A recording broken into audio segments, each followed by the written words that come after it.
드디어 전설의 초사이어인이 되어 우주 최고의 악당 프리저를 물리친 우리의 주인공 손오공. 하지만 폭발하는 나메크성을 빠져나올 수 없었던 손오공은 별과 함께 우주의 먼지가 되어버렸습니다. 한편 이곳은 지구. 덴덴은 나메크성의 드래곤볼은 같은 사람을 여러 번 살리는 게 가능하다고 했습니다.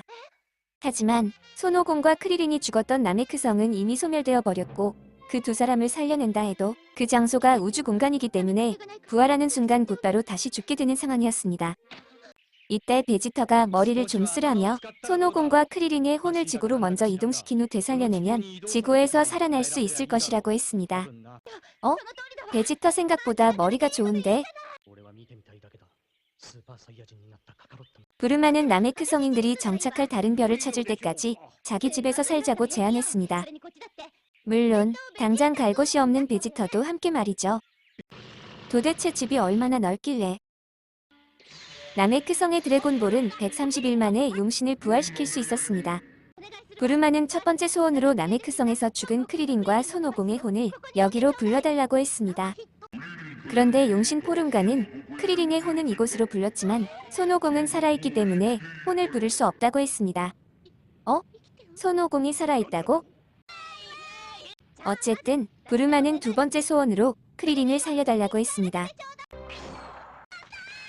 그리고 마지막 소원으로 손오공을 여기로 데려와 달라고 했습니다.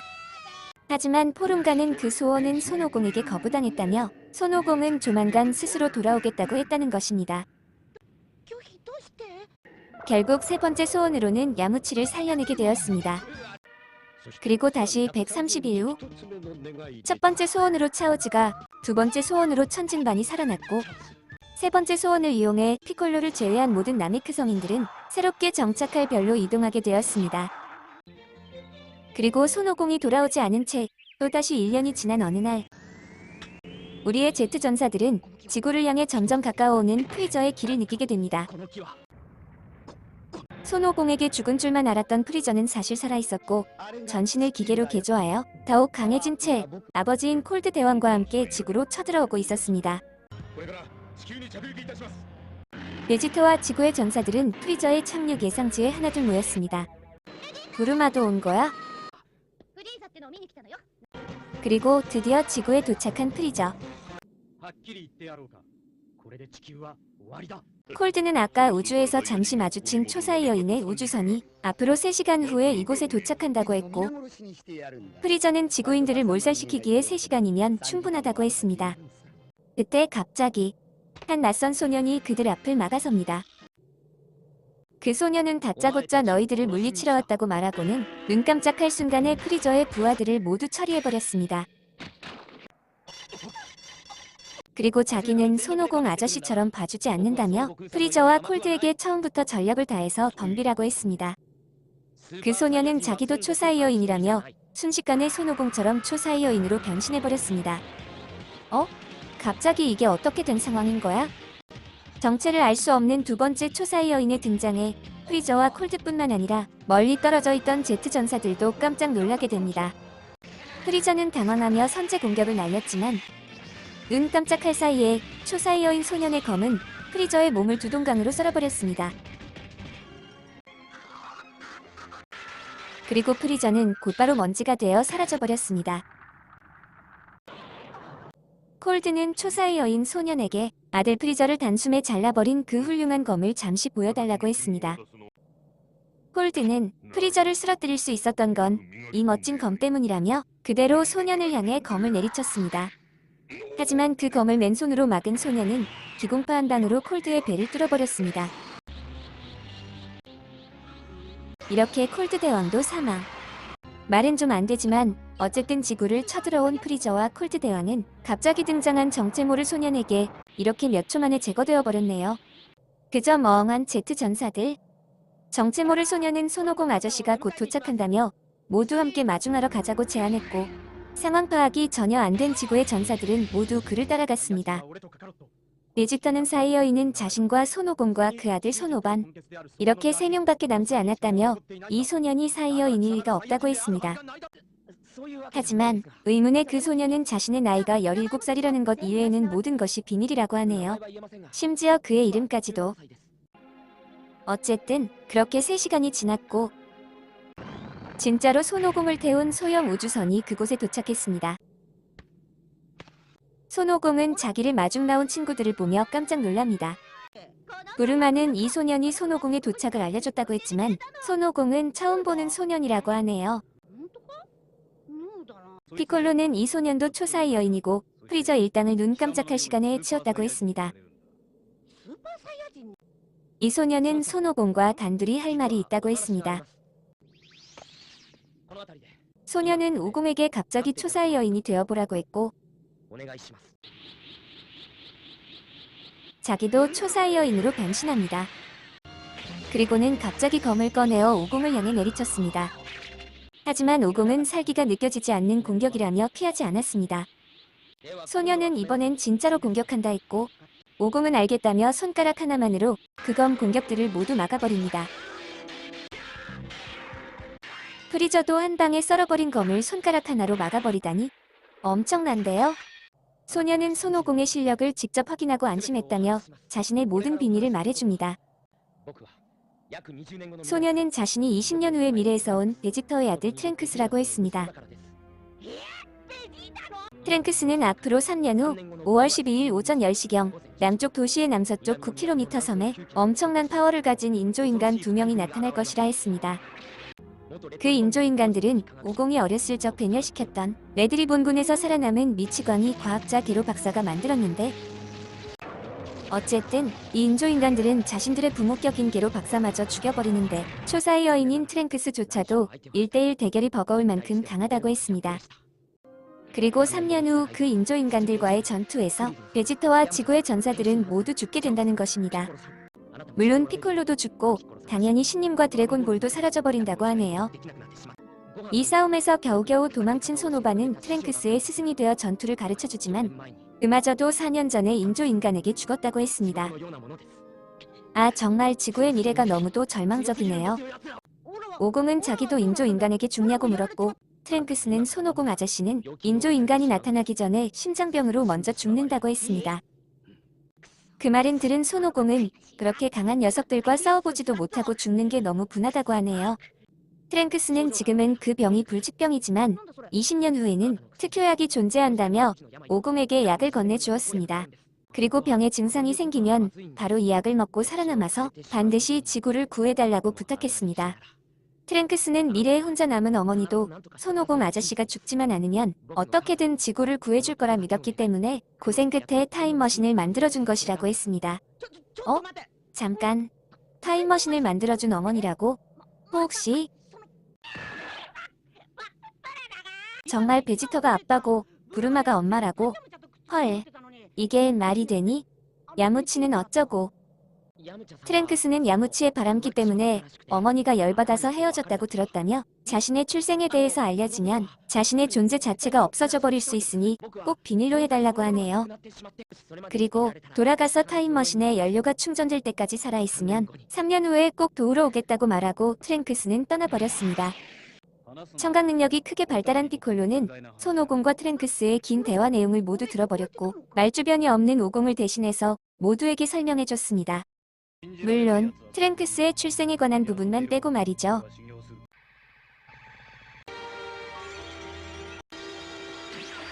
베지터는 손오공이 어떻게 나메크성에서 살아남았는지 물었고 오공은 나메크성이 폭발하기 직전에 프리저의 우주선 주변에서 소형 우주선 5개를 발견했고 그중 하나를 타고 무작정 스위치를 눌러서 탈출했다고 했습니다. 이렇게 나메크성에서 탈출한 우주선은 오공을 태우고 무작정 야드레트라는 별에 가게 되었다고 했습니다.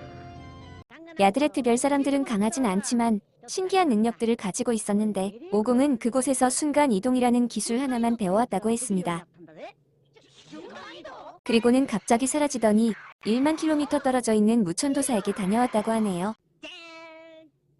와, 이건 뭐 원피스에 나오는 악마의 열매 능력도 아니고 말이죠. 부르마는 드래곤볼을 이용하여 게로 박사를 찾은 후 먼저 제거해버리면 3년 후 그 공포스런 인조인간이 탄생하지도 않을 것이라고 했습니다. 역시 부르마는 천재였습니다. 하지만 베지터는 그런 쓸데없는 짓을 하면 부르마를 먼저 죽여버리겠다고 화를 냈고 손오공 역시 얼마나 강한 적들인지 싸워보고 싶다고 하네요. 이 전투에만 미친 사이어인들 같으니라고. 어쨌든 모든 전사들은 3년 후 약속된 날에 다시 모이기로 하고 그 기간 동안 각자의 방식대로 수련을 하기 위해 흩어졌습니다. 그리고 순식간에 3년이 지나버렸고 드디어 5월 12일 운명의 날이 찾아왔습니다. 베지터를 제외한 모든 제트 전사들은 약속된 섬에 모였는데 천진반은 차오즈를 두고 왔다고 하네요. 그리고 갓난아기를 안고 온 부르마도 인조인간을 한번 구경하고 싶다며 따라왔습니다.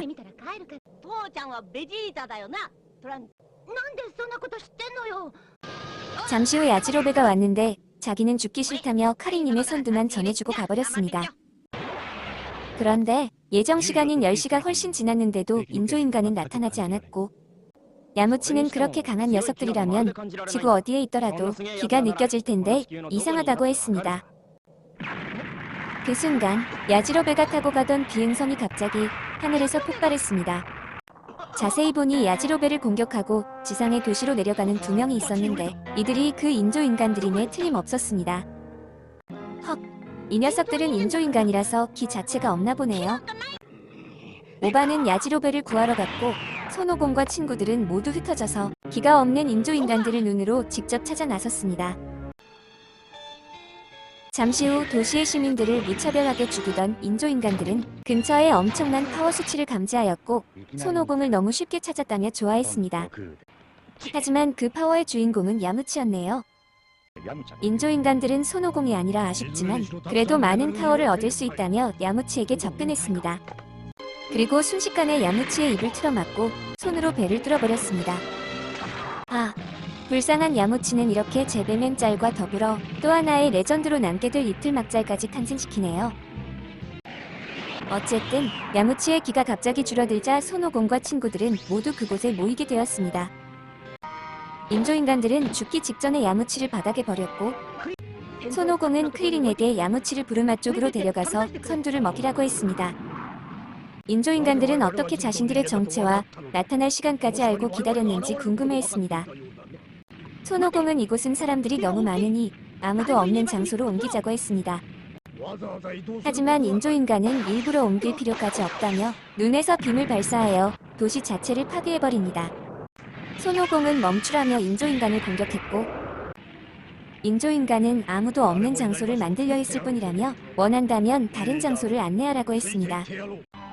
한편 선두를 먹고 살아난 야무치는 인조인간 녀석들은 파워를 흡수하는 능력이 있다며 빨리 오공들에게 알려야 한다고 했습니다.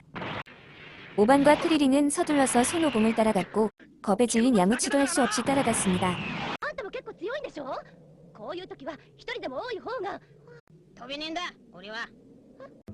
한편 싸울 장소를 옮긴 지구의 전사들과 2명의 인조인간. 자신을 20호라고 소개한 인조인간은 손오공에게 레드리본군이 괴멸당한 후 혼자 살아남은 게로 박사는 초소형 벌레 스파이 로봇으로 손오공을 계속 정찰해왔다고 했습니다. 그렇게 천하제일무술 대회 때도 피콜로나 베지터와 싸울 때도 계속해서 손오공을 연구하였고 결국 손오공을 이길 수 있는 인조인간을 완성했다고 했습니다. 손오공은 그 스파이가 나메크성에도 따라왔었냐고 물었고 인조인간은 베지터와의 전투에서 이미 모든 것을 다 파악했기 때문에 나메크성엔 갈 필요가 없었다고 했습니다. 손오공은 가장 중요한 걸 조사하지 않았던 너희들의 패배라고 말하며 초사의 여인으로 변신해버렸습니다. 하지만 20호는 초사의 여인 우공을 보며 자신들이 계산한 수치를 훨씬 넘긴 했지만 대단한 건 아니라며 19호에게 혼자서 싸우라고 지시했습니다. 이렇게 손오공과 인조인간 19호의 1대1 전투가 시작되었고 손오공은 초반부터 인조인간을 맹렬히 공격했습니다. 하지만 피콜로는 초사의 여인의 파워는 이보다 훨씬 강할 텐데 왠지 손오공이 한심한 꼴로 승부를 서두르고 있다며 뭔가 좀 이상하다고 했습니다. 사실 전투 초반부터 숨을 몰아쉬던 손오공은 실제로 승부를 서두르고 있었습니다. 손오공은 지상에 있는 인조인간 19호를 향해 강력한 에네르기파를 날렸는데 이게 웬일인가요? 인조인간 19호는 우공의 에네르기파를 손바닥으로 모두 흡수해버리네요. 역시 이 녀석들은 파워를 흡수한다던 야무치의 말이 맞았습니다. 이렇게 우공의 에네르기파를 흡수한 19호는 파워 수치를 크게 올릴 수 있었고 이 순간부터 분위기는 역전되어 손오공은 19호의 공격에 계속 밀리고 있었습니다. 설상가상으로 오공은 에네르기파도 사용할 수 없는 상황이었습니다. 오공은 거칠게 숨을 몰아쉬며 무척이나 힘겨워했는데 이는 전투로 인한 데미지로 보이지는 않았습니다. 사실 지금 오공은 과거에 트랭크스가 말했던 심장병에 걸려버린 것이었습니다. 크리링은 오공에게 선두를 던져줬고 오공은 재빨리 선두를 먹었습니다. 하지만 왠지 선두의 효과는 전혀 없었고 급기야 오공은 초사이어인도 풀려버렸습니다. 인조인간 19호는 쓰러진 오공의 파워를 흡수하기 시작했고 오공은 무척이나 괴로워했습니다. 그 순간 갑자기 날아온 발차기에 맞은 19호는 손오공에게서 떨어졌습니다. 캬! 베지터의 멋진 등장이네요. 베지터는 카카로트를 처치하는 건 자기의 일이라며 잡동사니 인형들은 꺼지라고 했습니다. 베지터는 누가 이놈 좀 데려가서 심장병 약을 먹이라며 오공을 터프하게 걷어차버립니다. 그때 야무치가 어차피 자기는 이 전투에서 도움이 못 된다며 오공을 데려갔습니다. 그나저나 뭔가 좀 이상하네요. 오공의 심장병은 트랭크스가 말한 것보다 왜 1년이나 늦게 발병했을까요? 피콜로는 아마도 트랭크스가 미래에서 온 것 때문에 지금의 역사가 미묘하게 틀어진 것 같다고 했습니다. 한편 인조인간 19호는 베지터를 자기가 끝장내고 싶다고 했고 20호는 이를 허락했습니다. 19호는 베지터의 전투 기술은 이미 다 파악했다고 했습니다. 하지만 베지터는 계산만으로 파악할 수 없는 존재가 바로 사이어인이라고 하네요. 그리고 인조인간도 공포를 느끼는지 보고 싶다며 곧바로 초사이어인으로 변해버렸습니다. 베지터도 초사이어인이 될 수 있다고? 원래 초사이어인은 천년에 한 명만 나오는 전설의 전사 아니었니? 어쨌든 인조인간 19호는 베지터의 얼굴에 강한 펀치를 날렸지만 베지터는 역시나 그 정도였냐며 19호를 사정없이 패버립니다. 같은 초사이어인이지만 아까 심장병에 걸린 오공과는 차원이 다른 묵직한 파워네요.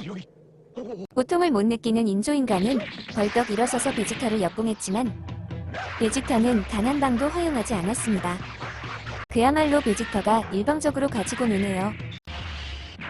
바닥에 쓰러진 19호는 또다시 벌떡 일어나서 베지터의 양팔을 덥석 잡아버렸고 모든 에너지를 흡수하기 전엔 절대로 놓지 않겠다고 했습니다. 하지만 베지터는 그런 19호의 두 팔을 뜯어내버렸습니다. 당황한 19호는 양팔이 잘린 채로 달아나기 시작했고 베지터는 인조인간도 공포를 느끼는 거냐며 슈퍼 베지터 빅뱅 어택이라는 기술로 19호를 파괴해버렸습니다. 눈앞에서 동료가 파괴되자 당황한 20호는 뭔가 자신들의 계산착오가 있긴 했지만 그래도 인조인간에게는 절대 이길 수 없다고 말하며 재빨리 달아나 버렸습니다. 선두를 먹고 체력을 회복한 베지터는 곧바로 인조인간 20호를 쫓아갔고 피콜로 천진반 크리링 5반도 그 뒤를 따라갔습니다. 하지만 기가 없는 인조인간 20호는 주변의 바위산 지형을 이용하여 숨어버렸습니다. 베지터는 스스로 기어나오게 해주겠다며 지상을 향해 강한 에너지볼을 던졌는데 그 순간 20호는 그 공격의 에너지를 순식간에 흡수한 후 다시 사라져버렸습니다. 너무도 강한 베지터와 직접 싸울 수 없었던 20호는 자신의 연구소에 돌아가는 방법밖에 없다고 생각했습니다.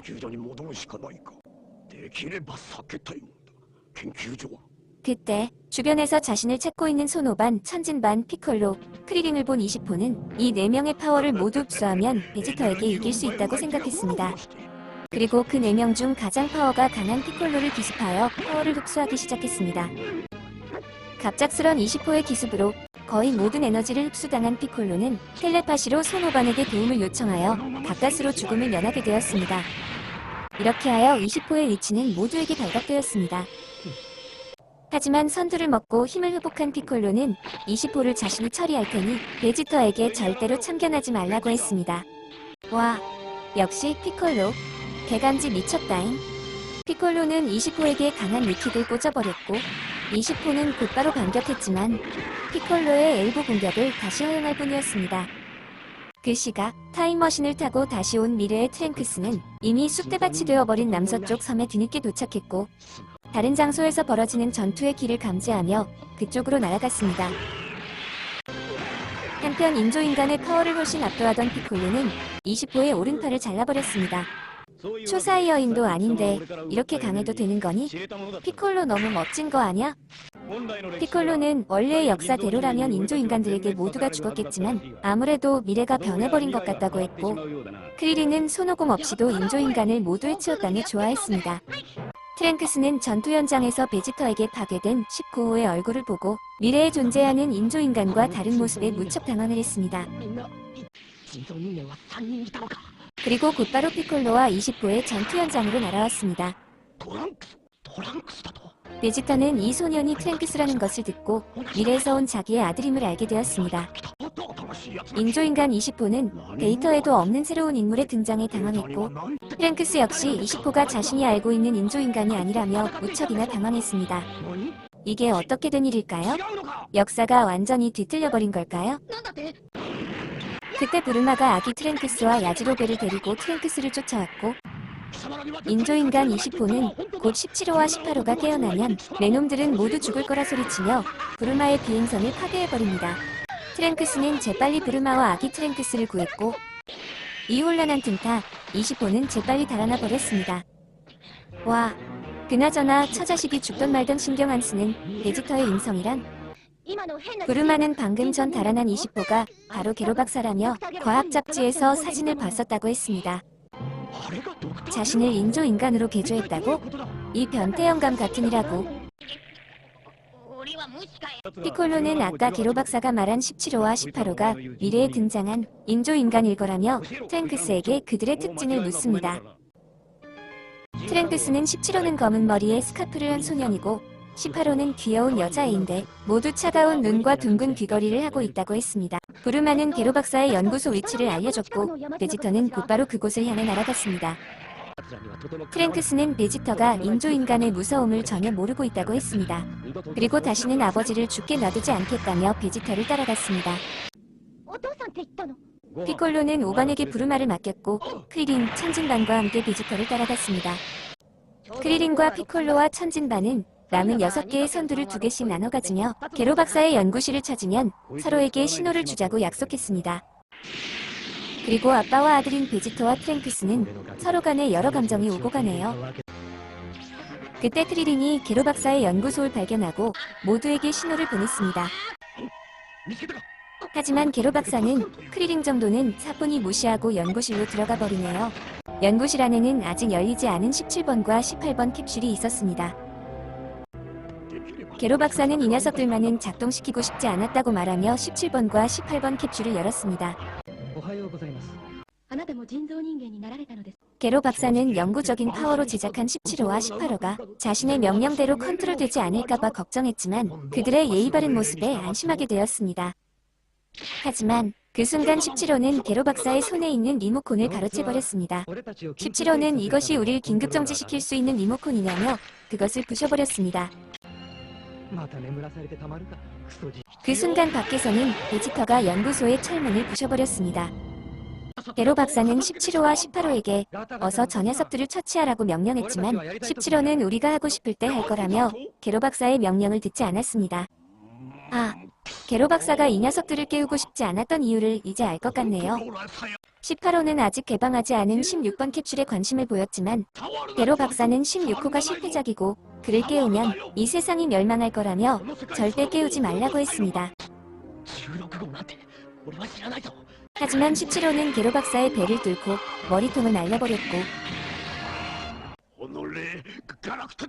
그 떨어져 나간 머리통을 밟아버렸습니다. 트랭크스는 더 이상 인조인간을 깨어나게 할 수는 없다며 그들을 향해 강력한 기공파를 날려버렸지만 17호와 18호는 캡슐을 안전한 곳으로 이동시켰고 결국 16호를 깨워버립니다.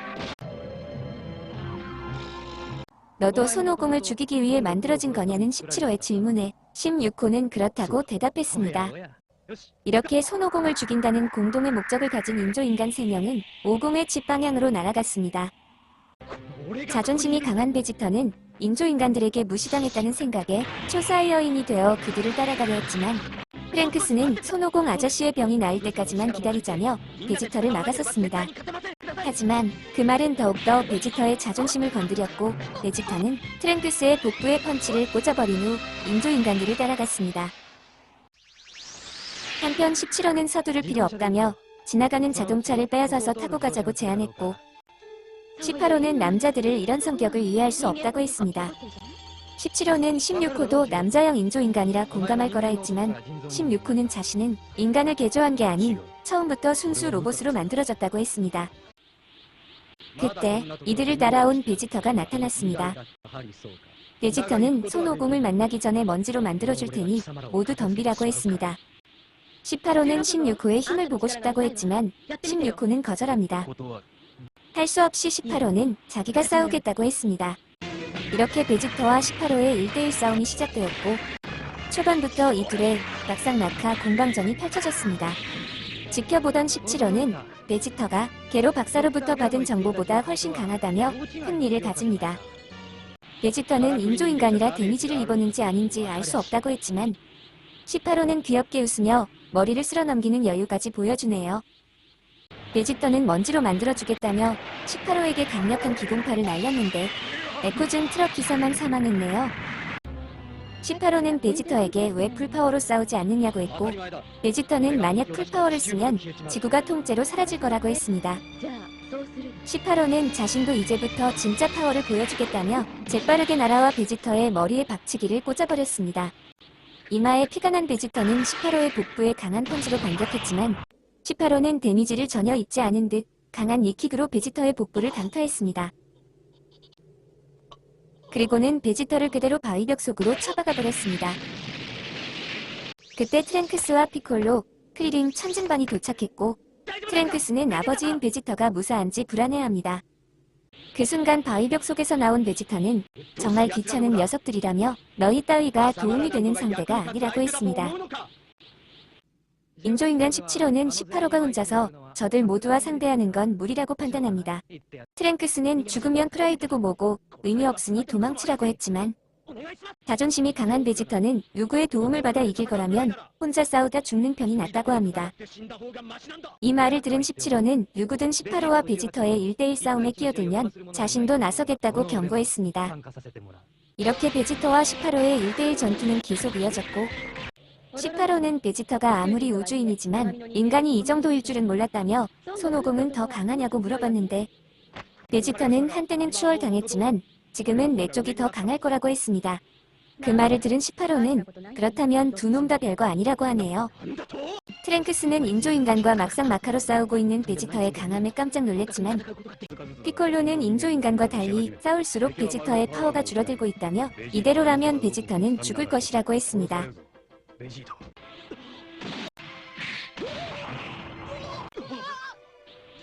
아버지가 죽는다는 말에 격분한 트랭크스는 초사이어인이 되어 18호를 협공했지만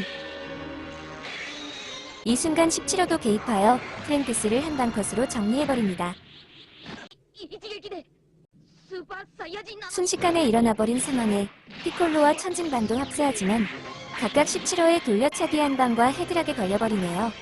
베지터가 본능적으로 17호를 공격하려 하지만 18호는 놔줄 생각이 없습니다. 말 그대로 일타쌍피.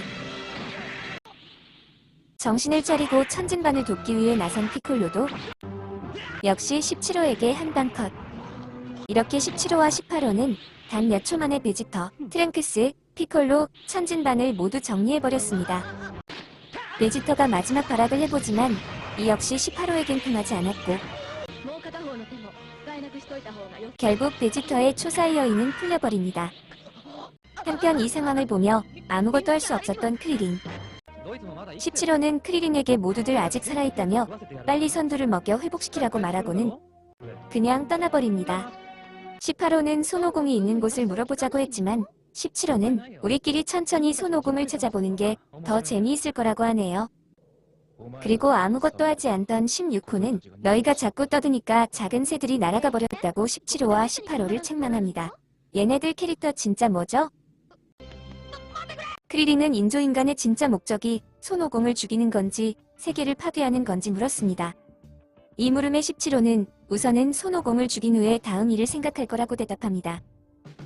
크리링은 게로 박사도 이미 죽었는데 왜 손오공을 죽이려 하는지 다시 물었고 17호는 이건 게로 박사와는 상관없는 단순한 게임이라며 인간 중에 손오공이 가장 강하니까 죽이는 것일 뿐이라 했습니다. 크리링은 그 게임을 그만둘 수는 없냐고 했지만 16호는 그건 안 된다며 자신들은 손오공을 죽이기 위해 만들어졌다고 했습니다. 크리링은 그들 앞에 더 이상 아무 말도 할 수가 없었고 18호는 그런 크리링의 왼쪽 볼에 뽀뽀를 합니다. 잠시 후 선두를 먹고 회복한 베지터, 트랭크스, 피콜로 천진반. 베지터는 분노에 차서 어디론가 날아가 버렸고 피콜로는 초사이 여인이 된 베지터가 여자아이에게 깨지고 프라이드가 무너졌으니 충격이 매우 클 것이라고 했습니다. 천진반은 프리저를 처치한 초사이 여인 트랭크스조차도 한 방에 나가 떨어질 정도니 아무리 손오공이 살아난다 해도 승산이 전혀 없다며 절망했습니다. 그런데 트랭크스는 뭔가 이상하다며 이 녀석들은 미래의 인조인간들보다 훨씬 더 강하다고 했습니다. 그때 피콜로가 뭔가를 결심한 듯한 표정을 지었고 크리링은 그런 피콜로에게 좋은 작전이 있으면 친구끼리 공유하자고 했습니다. 하지만 피콜로는 우리가 언제부터 친구였냐며 자신은 세계 정복을 꿈꾸는 마족임을 잊지 말라고 말하고 어디론가 날아가 버렸습니다. 하지만 크리링은 피콜로가 날아간 방향이 신전 쪽임을 생각하며 아마도 피콜로가 최후의 비책을 결심한 것 같다고 했습니다. 피콜로는 아마도 다시 신님과 융합하여 원래의 강한 전사로 돌아가려는 것 같다고 했습니다. 그리고 현재의 피콜로는 이미 상당한 실력가이기 때문에 만약 이 상태로 신님과 합체하면 초나메크 성인이 될 수 있을 거라고 했습니다.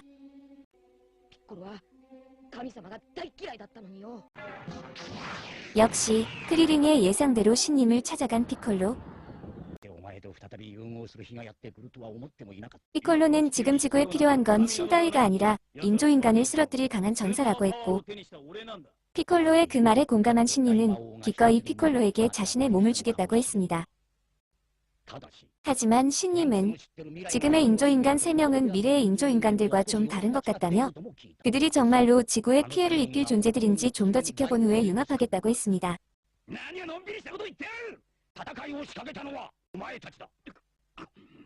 그 시각 인조인간들은 길거리에서 훔친 트럭을 타고 가버립니다.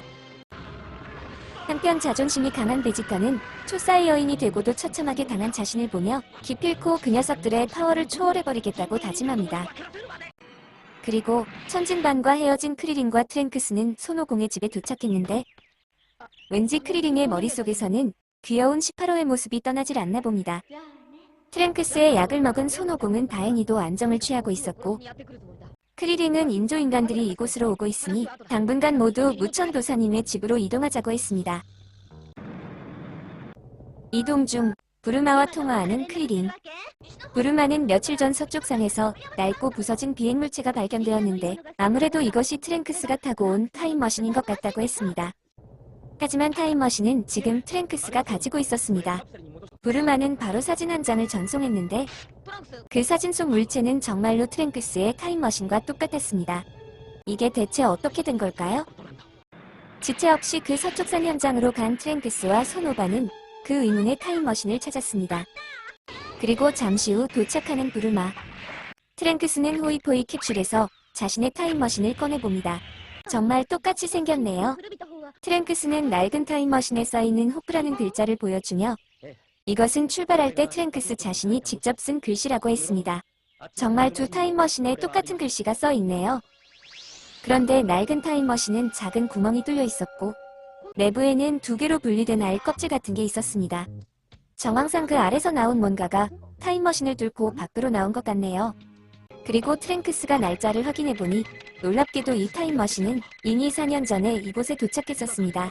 그렇다면 트랭크스가 처음 와서 프리저를 물리쳤을 때보다 1년이나 먼저 이것이 와 있었다는 말인데요. 한편 이 상황을 지켜보던 신님은 최근 4년 동안 이상하게 불안했었던 건 인조인간 때문만은 아니었다는 걸 깨닫습니다.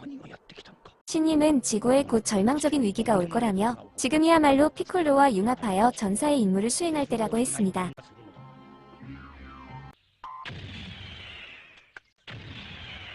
한편 손오바는 타임머신 주변에서 커다란 번데기를 발견했습니다. 이건 분명 타임머신을 뚫고 나온 알의 주인이 성전하여 벗어버린 허물이었습니다.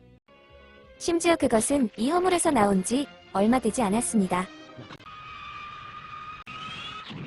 그 시각 마을로 간 인조인간들. 새 옷의 디자인이 마음에 안 들었던 18호는 따라오는 경찰들에게 화풀이를 합니다. 지상을 내려다보던 신님은 갑자기 공포에 휩싸이게 되고, 같은 시각 TV에서는 서북 쪽 외곽 진저타운 주민들이 갑자기 모두 사라졌다는 뉴스가 나옵니다. 피콜로는 하기에서 무엇을 봤는지 물었지만 신님은 말하지 않아도 곧 알게 된다고 했습니다. 그리고 드디어 신님과 피콜로는 다시 하나로 융합해버렸습니다. 이렇게 한 사람이 된 나메크 성인 전사는 곧바로 사고 현장인 진저타운으로 갔습니다. 드디어 그 정체를 드러낸 괴생명체는 피콜로 앞에서 인간의 몸을 쭉 빨아먹어버렸습니다.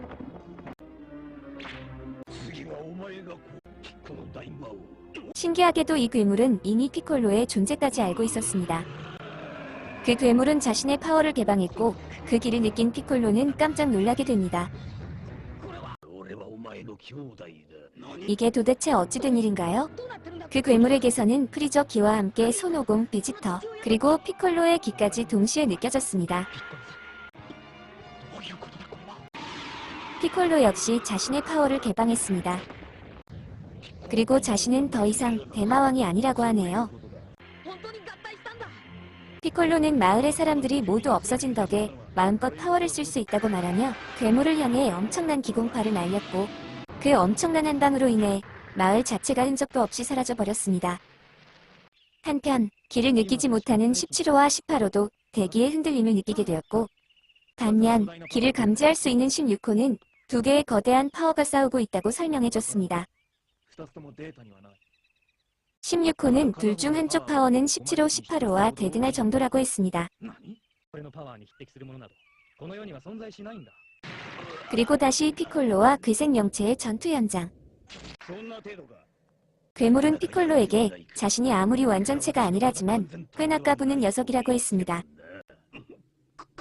피콜로는 내 놈을 타임머신으로 보낸 자가 누구냐고 물었고 괴물은 자신이 스스로 왔다며 그 타임머신이 너무 작아서 스스로를 알까지 퇴화시켜서 왔었다는 설명까지 해줍니다. 그리고 피콜로가 타임머신까지 알고 있어서 놀랐다며 갑자기 에네르기파의 자세를 취하더니 진짜로 에네르기파를 쏴버립니다. 당황한 피콜로는 그 공격을 피했지만 그 순간 괴물은 뒤쪽에서 피콜로를 붙잡아 버렸습니다. 괴물의 꼬리는 피콜로의 왼팔에 박혀버렸고 피콜로의 생체 엑기스는 그대로 괴물에게 빨려 들어갔습니다. 왼쪽 팔이 모두 흡수되고야 간신히 빠져나온 피콜로. 피콜로는 한쪽 팔로는 온전한 힘을 쓸 수 없다며 너무 쉽게 패배를 인정해버립니다. 그리고 이제 곧 완전히 흡수될 테니 그 전에 알려달라며 그 괴물의 정체를 물었습니다. 괴물은 스스로를 인조인간 셀이라 했고 자신을 만든 건 게로 박사의 컴퓨터라고 했습니다. 먼 옛날 게로 박사는 강한 전사들의 세포를 모아 융합시키는 연구를 했다가 포기했었는데 그 후 컴퓨터는 스스로 그 작업을 계속 이어왔다는 것입니다. 강자들의 세포들은 작은 스파이 곤충 로봇을 통해 모을 수 있었는데 심지어 그 스파이 로봇은 지금 여기에도 있다는 것입니다. 이 세포 융합 연구는 지금 이 순간에도 계속 진행 중이며 이 연구는 앞으로 24년 후 셀 자신을 만들게 된다는 것입니다. 피콜로는 마지막 질문이라며 왜 미래에서 이 시대로 온 거냐고 물었습니다. 셀은 자신이 완전체가 되기 위해서는 반드시 2명의 특수생명체를 흡수해야 하는데 그 2명이 바로 게로 박사가 만든 인조인간 17호와 18호라는 것이었습니다. 그런데 미래 세계의 17호와 18호는 이미 트랭크스에게 당해버렸기 때문에 셀 자신이 직접 트랭크스를 죽인 후 그의 타임머신을 빼앗아 여기로 오게 되었다고 했습니다. 셀의 설명을 듣고 모든 의문이 풀리게 된 피콜로는 쪼그라든 자신의 왼팔을 뜯어내고 새로운 팔로 재생해버렸습니다. 사실 피콜로는 모든 궁금증을 풀기 위해 일부러 당한 척 했었던 것입니다. 그때 크리린과 트랭크스가 왔습니다. 크리린은 어떻게 저놈에게서 오공과 모두의 기가 느껴지는지 물었고 피콜로는 저 녀석을 해치운 후 설명해 주겠다고 했습니다. 하지만 셀은 자신은 반드시 완전체가 될 거라면서 갑자기 천진반의 태양권을 시전합니다. 예상치 못한 태양권에 모두가 당해버렸고 그 사이에 셀은 길을 감추고 도망쳐버렸습니다. 한편 피콜로와 셀의 길을 느낀 베지터 그리고 천진반도 그 현장에 도착했습니다. 베지터는 피콜로의 파워가 엄청나게 강해진 이유를 물었고 트랭크스는 피콜로가 신님과 합체했다고 답했습니다.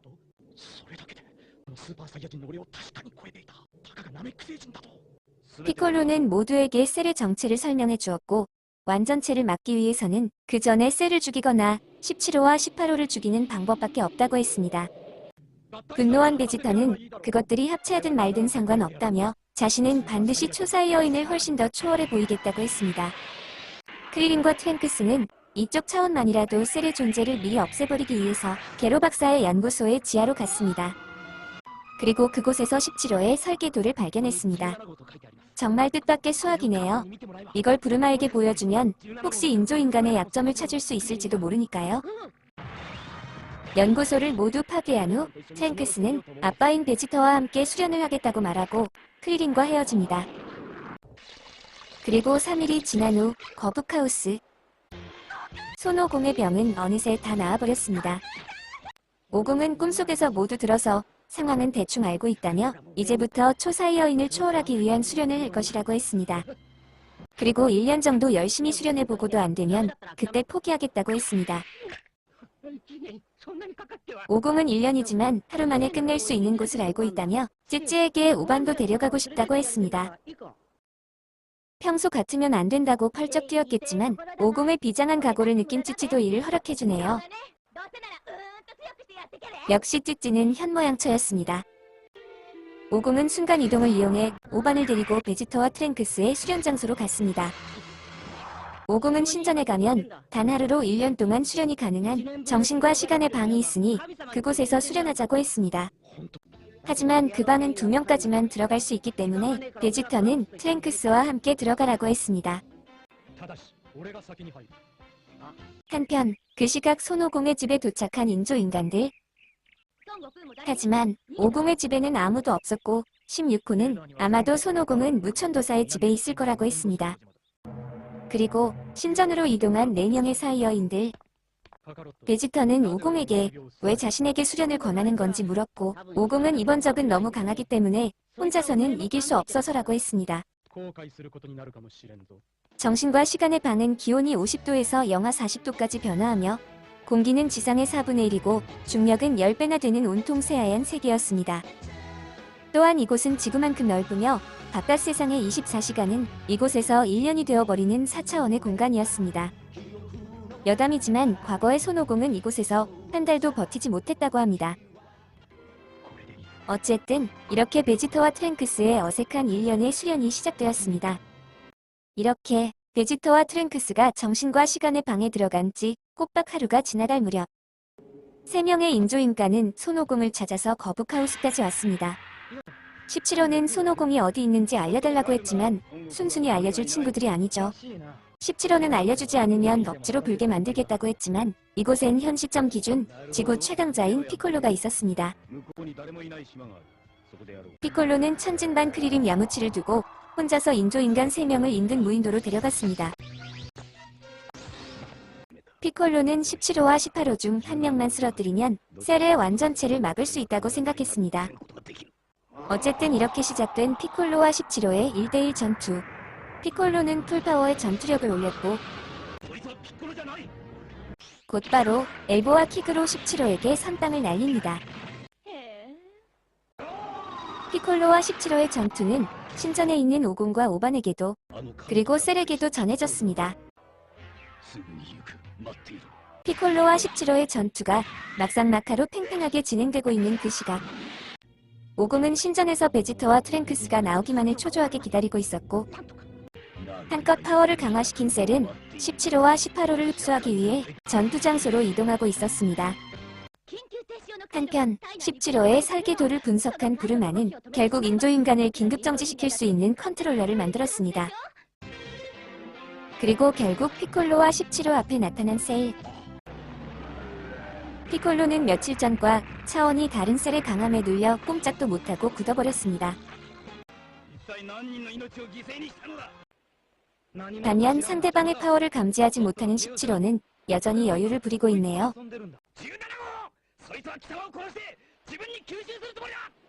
자신이 우주 최강이라 확신했던 17호는 도망치라는 피콜로의 경고를 무시해버립니다.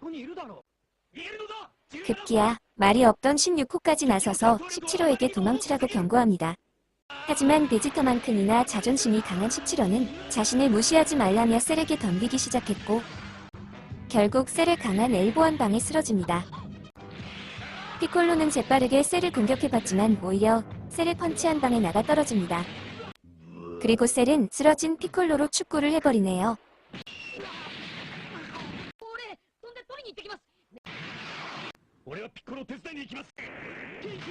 18호는 16호에게 피콜로와 17호가 일부러 저 괴물을 봐주면서 싸운 거냐고 물었고 16호는 저 셀이라는 녀석이 너무 강한 거라며 저 녀석이 완전체가 되지 못하도록 너라도 어서 도망치라고 했습니다.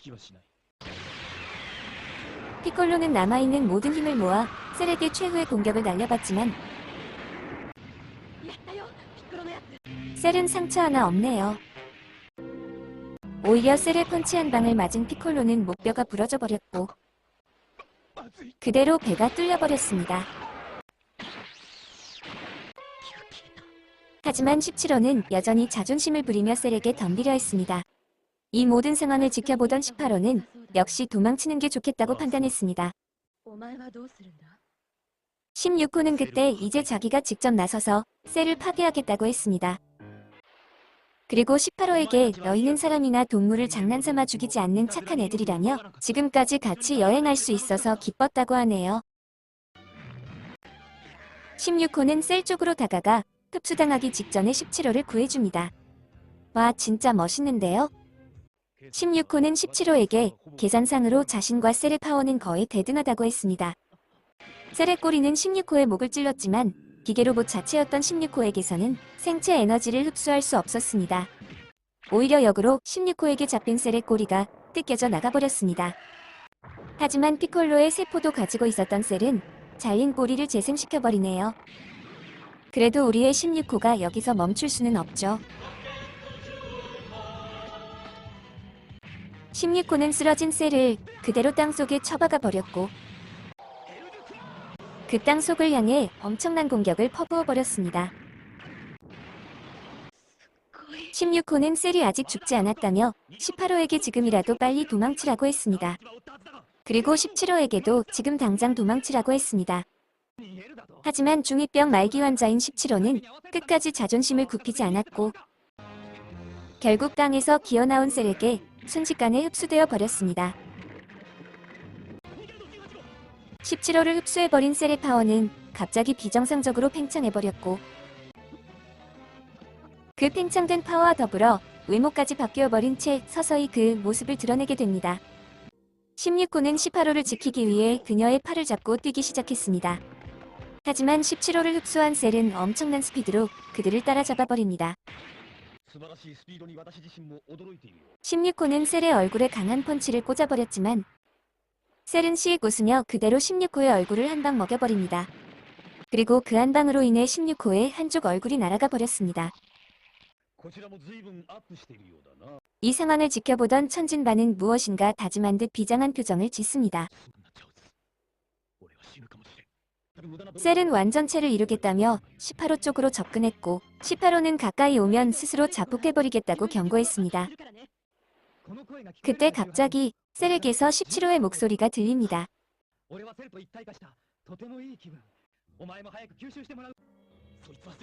17호의 목소리는 셀에게 흡수되면 최고의 파워를 얻을 수 있다며 게로 박사님의 바램대로 손오공을 없애고 세계를 손에 넣자고 했습니다. 하지만 18호는 지금까지 저주했던 게로 박사에게 17호가 절대로 림자를 쓸 리가 없다고 했습니다. 꼼수가 들통나버린 셀은 자신의 스피드가 18호의 자폭 속도보다 빠르다며 이제 강제로라도 흡수해버리겠다고 했습니다.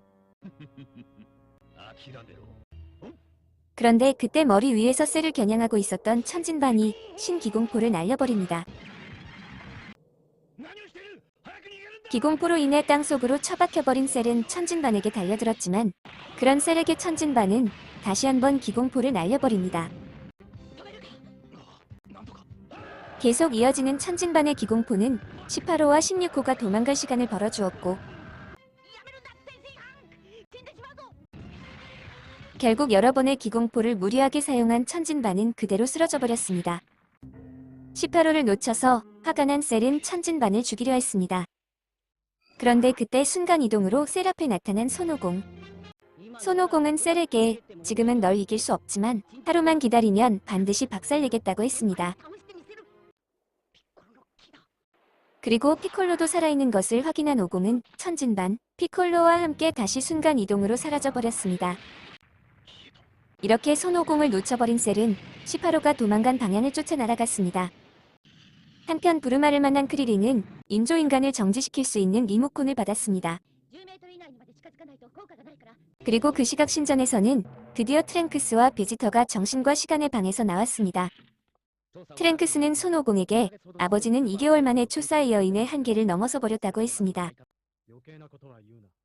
베지터는 손오공까지 굳이 안에서 수련할 필요는 없게 됐다며 자신이 셀과 인조인간을 모두 정리하고 오겠다고 했습니다. 그때 부르마가 신전에 도착했고 트랭크스를 보며 키도 커졌고 머리도 길어졌다고 하네요. 부르마는 베지터에게 부탁받은 전투복을 만들어 왔다며 모두에게 전해줬습니다.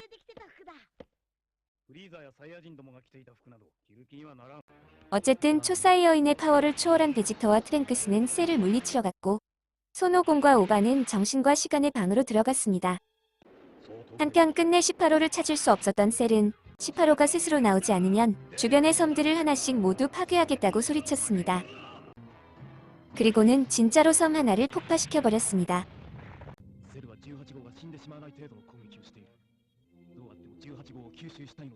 이렇게 주변의 섬들은 셀에 의해 하나씩 파괴되기 시작했고 결국 16호와 18호가 숨어있는 마지막 섬 차례가 되었습니다.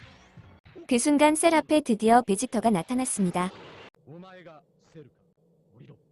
지상으로 내려온 베지터와 셀. 베지터는 셀을 흔적도 없이 가루로 만들어주겠다고 했습니다. 그리고 뒤이어 도착한 트랭크스. 셀은 여유를 부리며 몇 명이 도와주러 와도 소용없다고 했습니다. 그런데 베지터는 셀 따위를 상대하는 건 자기 혼자로도 충분하다며 트랭크스는 단지 구경꾼으로 온 것이라고 하네요. 베지터는 셀을 앞에 두고 서서히 파워를 올리기 시작합니다. 한편 이곳은 정신과 시간의 방. 손오공은 오반에게 자신은 반드시 초사이어인을 뛰어넘겠다고 했습니다. 그리고 아들인 오반은 그런 오공보다 더 강한 존재로 만들 생각이라고 했습니다. 그리고 초사이어인을 파워를 확실히 넘어서 버린 베지터는 셀의 복부에 강한 펀치를 꽂아버렸습니다. 그리고는 압도적인 파워로 쉴 새 없이 공격하며 셀을 완전히 농락해버렸습니다. 셀 또한 자신의 진짜 실력을 보여주겠다며 파워를 높이기 시작했고 베지터의 얼굴에 자신의 최대 파워의 펀치를 꽂아버렸지만 베지터는 겨우 이 정도의 파워라면 실력 차이가 너무 난다며 웃어버리네요.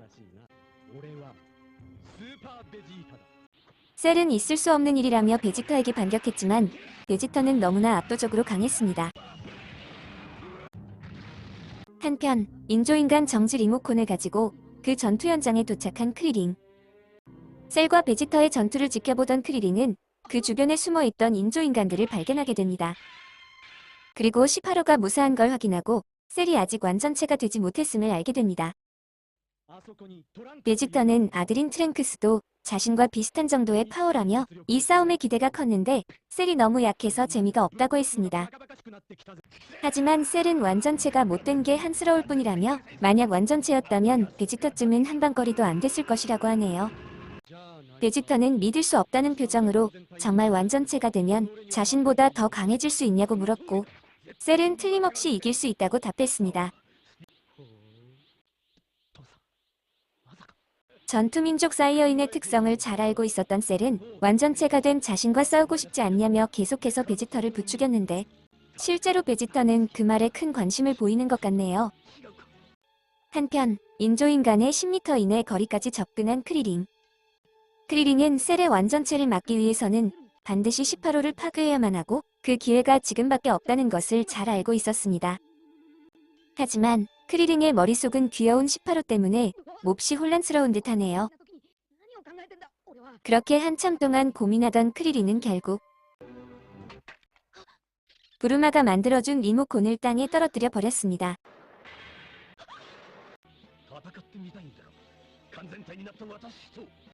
완전체가 된 셀과 진심으로 싸워보고 싶었던 베지터는 결국 셀을 보내줘 버립니다. 하지만 아버지와 달리 트랭크스는 이대로 셀을 보내줄 맘이 없는 것 같네요. 한편 크리리는 떨어뜨린 리모콘을 스스로 부셔버렸고 18호에게 절대 흡수되지 말고 빨리 도망치라고 했습니다. 18호는 왜 자신을 살려주는 거냐고 물었지만 크리링 자신도 그 이유를 설명하지 못하네요. 바로 그 순간 셀이 18호를 발견해버렸습니다. 셀은 흥분하며 곧바로 18호를 향해 날아갔고 그런 셀을 막기 위해 트랭크스도 뒤쫓아갔습니다. 하지만 트랭크스는 아버지인 베지터에 의해 저지당하고 마네요. 트랭크스는 아버지를 쓰러뜨려서라도 셀의 완전체를 막으려고 했지만 그 순간 셀은 태양권을 사용하여 모두의 시각을 차단시켜버린 후 그대로 18호를 흡수해버렸습니다.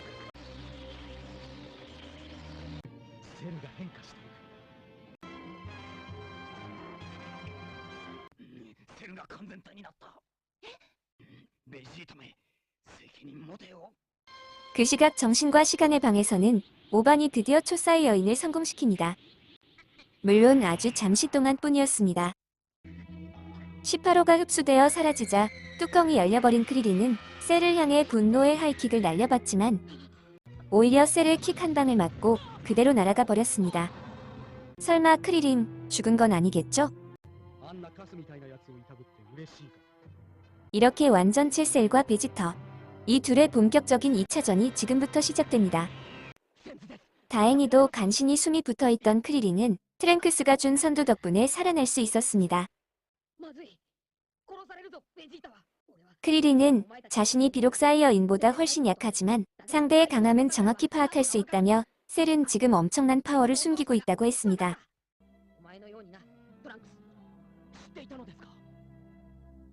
심지어 크리린은 트랭크스가 이미 베지터의 파워를 초월해버린 사실도 감지하고 있었습니다.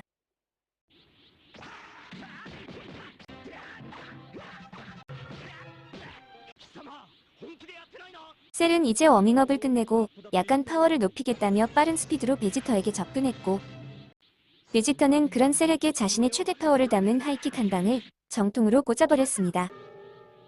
하지만 셀은 데미지가 전혀 없어 보이네요.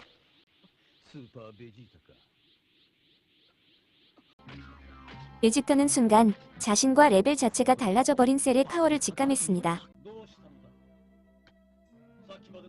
그리고 셀의 강한 킥 공격을 그대로 허용해버립니다.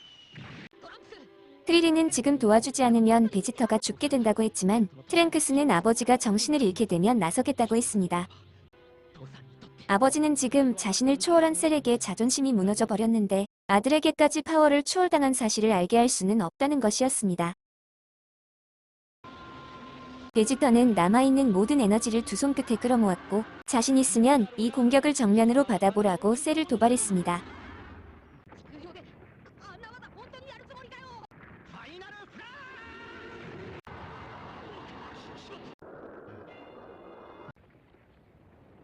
베지터의 도발에 그 최후 공격을 정면으로 받아버린 셀은 한쪽 몸통이 그대로 날아가 버렸습니다. 하지만 셀은 이 몸에는 피콜로의 피도 흐른다며 없어진 한쪽 몸을 바로 재생시켜버렸습니다.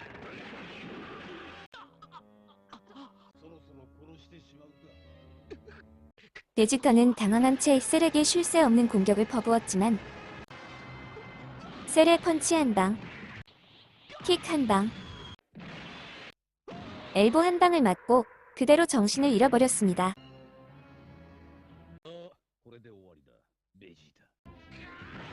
그리고 드디어 트랭크스가 베지터를 초월한 자신의 풀파워를 개방해버렸습니다.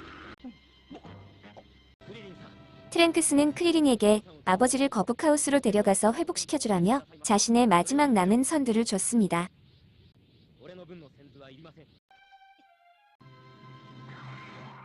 크리린이 떠나자 트랭크스는 지금까지 숨겨왔던 자신의 진정한 파워를 개방해버립니다.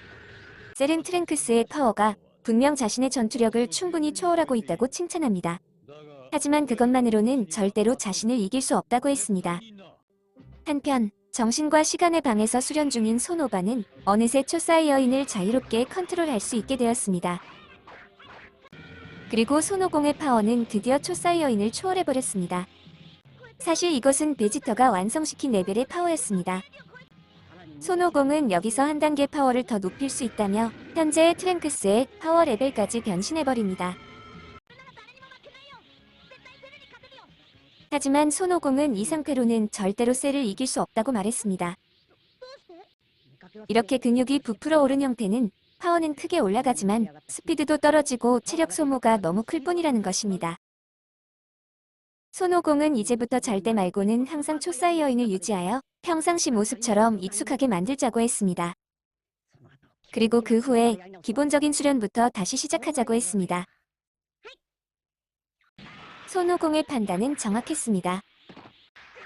실제로 셀은 트랭크스의 공격을 너무도 쉽게 피해버렸고 셀에게 공격 한 방 제대로 넣지 못하는 트랭크스의 체력은 급격히 떨어지고 있었습니다. 셀은 어리석은 놈이라며 모든 것을 파워에만 집중시키는 그런 변신 따위는 아무것도 아니라고 했습니다. 그리고는 곧바로 자신도 트랭크스처럼 근육맨 형태로 변신해버립니다. 셀은 이런 것은 전사라면 누구나 알고 있는 기본 상식이라고 했습니다. 트랭크스는 그제서야 베지터가 이런 변신을 못한 게 아니라 일부러 하지 않았다는 것을 깨닫게 되었습니다.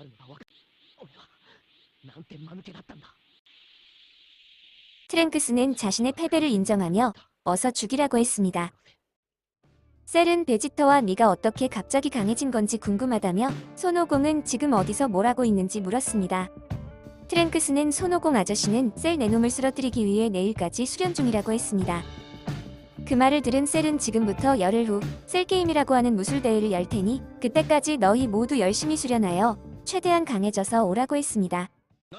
또한 1대1 대결 방식이지만 셀 자신은 혼자서 모두를 상대할 테니 최대한 많은 전사를 데리고 오는 편이 유리하다고도 했습니다. 이미 완전체가 된 셀에게는 우주 정복도 시시하고 손오공을 죽이는 것도 이제 의미가 없었습니다. 셀은 단지 공포에 떠는 인간들의 얼굴을 보면서 즐기고 싶은 마음뿐이었습니다. 잠시 후 선두를 먹고 회복한 베지터와 크리링이 돌아왔고 트랭크스로부터 모든 내용을 전해들었습니다. 그리고 인조인간 16호는 자신도 무술대회에 나갈 수 있도록 캡슐 코퍼레이션에서 자기를 고쳐달라고 부탁했습니다. 다음날 셀은 스스로 정한 장소에 무술대회장을 만든 후 방송국을 찾아갔습니다. 셀은 방송을 통해 5월 26일 정오에 중부도시 북서쪽 28KS 5지점에서 이른바 셀게임을 열 테니 원하는 사람은 누구나 참가하라고 했습니다. 그리고 만약 참가한 모든 선수가 자신에게 패배할 경우 온 세상의 인간들을 한 명도 남김없이 죽여버리겠다고 했습니다. 생방송을 통해 전해진 이 셀게임은 전 세계를 엄청난 공포로 덮어버렸습니다. 한편 신전으로 돌아온 베지터와 트랭크스. 베지터는 손오공이 정신과 시간의 방에서 나오면 남은 8일 동안 자기가 들어가서 수행하겠다고 했습니다. 하지만 피콜로는 그 방은 최대 48시간밖에 들어갈 수가 없으며 그 시간을 넘길 경우 출구가 막혀버린다고 했습니다. 그리고 드디어 손오공과 오반이 초사이어인의 모습인 채로 방에서 나왔습니다. 베지터가 오공에게 셀을 해치울 자신이 있냐고 물었는데 오공은 지금 셀을 만나보고 판단하겠다고 말하고 순간 이동으로 사라졌습니다. 셀을 만난 손오공은 자신은 반드시 셀 게임에 나갈 거라며 그 전까지는 단 한 사람도 죽이지 말라고 말하고 사라져버렸습니다. 그리고 다시 신전으로 돌아온 손오공은 셀을 만나본 결과 지금으로서는 도저히 셀을 이길 수 없을 것 같다고 했습니다. 오공의 답변이 너무 절망적이네요.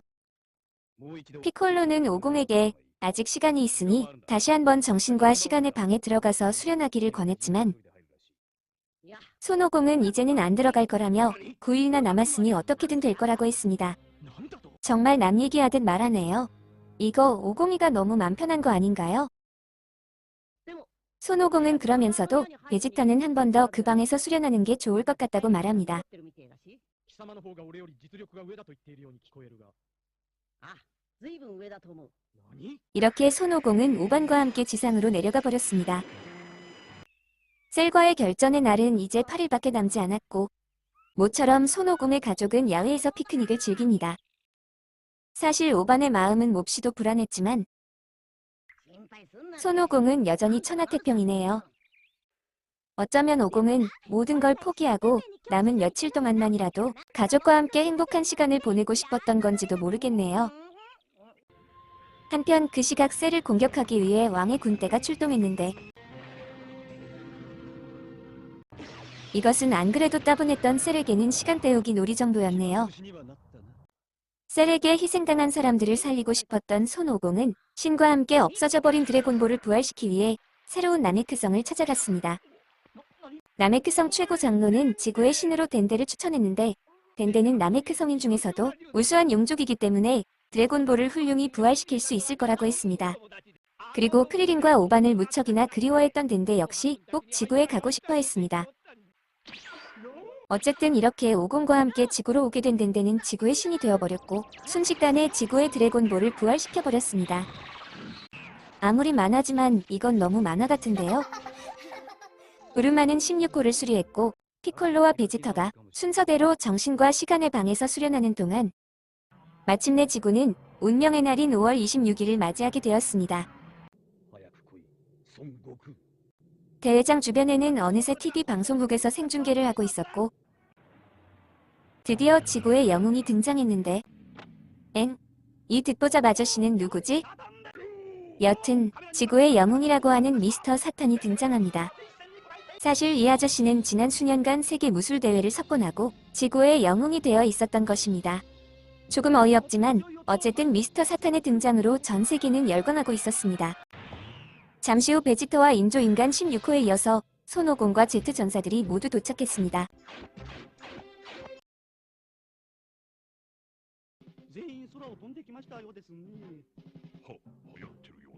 사태의 심각성을 전혀 모르고 있는 미스터 사탄은 무조건 맨 먼저 출전하겠다며 격투기 챔피언 벨트를 치켜 올렸고 셀 앞에서 기와 15장을 한 번에 격파해버렸습니다. 아, 한 장이 남았네요. 어쨌든 전 세계의 사람들은 다시 한번 열광합니다. 하지만 의기양양했던 일본 참가자는 순식간에 장외패. 이렇게 오픈게임은 끝이 나고 드디어 손오공과 셀의 본격적인 1라운드가 시작되었습니다. 오공은 초반부터 셀을 강하게 밀어붙였지만 역시나 셀 또한 만만치 않았습니다. 셀은 오공이 수많은 전투 경험으로 다져진 강한 전사라고 인정했고 오공 또한 자신의 예상보다 셀이 훨씬 강하다고 판단했습니다. 손오공은 초반부터 자신의 풀파워를 개방해버렸고 동료들은 오공의 파워에 모두 깜짝 놀랍니다. 그리고 셀 역시 자신의 풀파워를 바로 개방했습니다. 뭐 초반부터 화끈해서 좋긴 하네요. 손오공은 강한 복부 펀치를 시작으로 쉬지 않고 셀에게 유유타를 날려버렸습니다.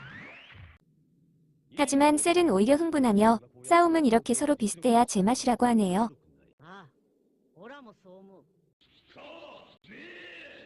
셀은 풀파워 에네르기파를 날려봤지만 오공은 간신히 순간이동으로 위기를 모면합니다.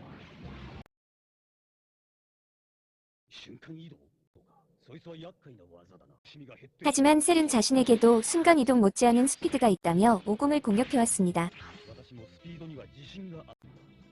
오공과 셀의 엄청난 전투는 계속 이어졌고 셀은 솔직히 이 정도까지 재미있을 줄은 몰랐다며 오공의 실력을 진심으로 칭찬해줍니다.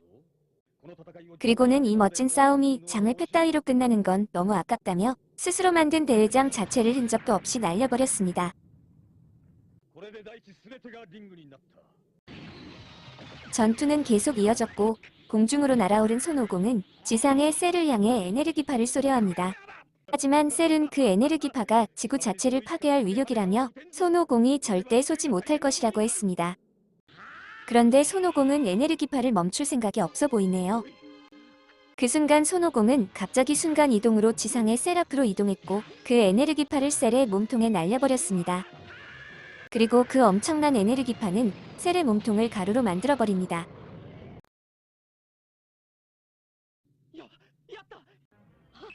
이때 크리링이 조심하라며 셀은 부활한다고 소리쳤고 그와 동시에 셀의 하반신이 벌떡 일어나더니 바로 상반신을 재생시켜버렸습니다. 피콜로의 세포가 큰 역할을 하네요. 이번 공격으로 셀과 손오공 모두 상당히 파워가 줄긴 했지만 어쨌든 다시 원점으로 돌아온 두 사람의 싸움은 계속 이어졌습니다.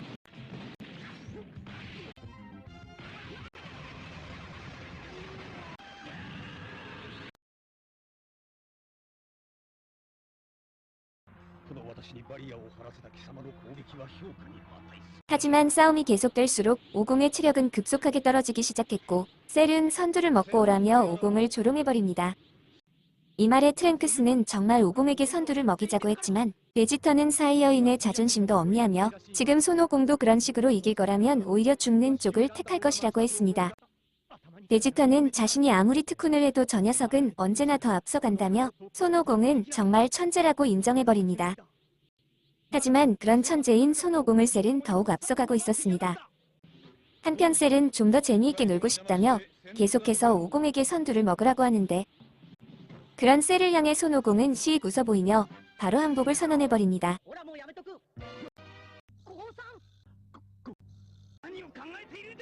오공의 예상치 못한 항복 선언에 셀조차도 깜짝 놀라며 더 이상 싸울 자가 없어진다면 이 지구의 모든 인간은 죽게 될 것이라고 했습니다. 하지만 손오공은 착각하지 말라며 다음 선수는 자신이 직접 지명하겠다고 했습니다. 이 상황을 이해할 수 없었던 셀은 다음에 나올 녀석이 너보다 강한 거냐고 물었고 손오공은 당연히 그렇다고 말하며 드디어 다음 선수의 이름을 부릅니다.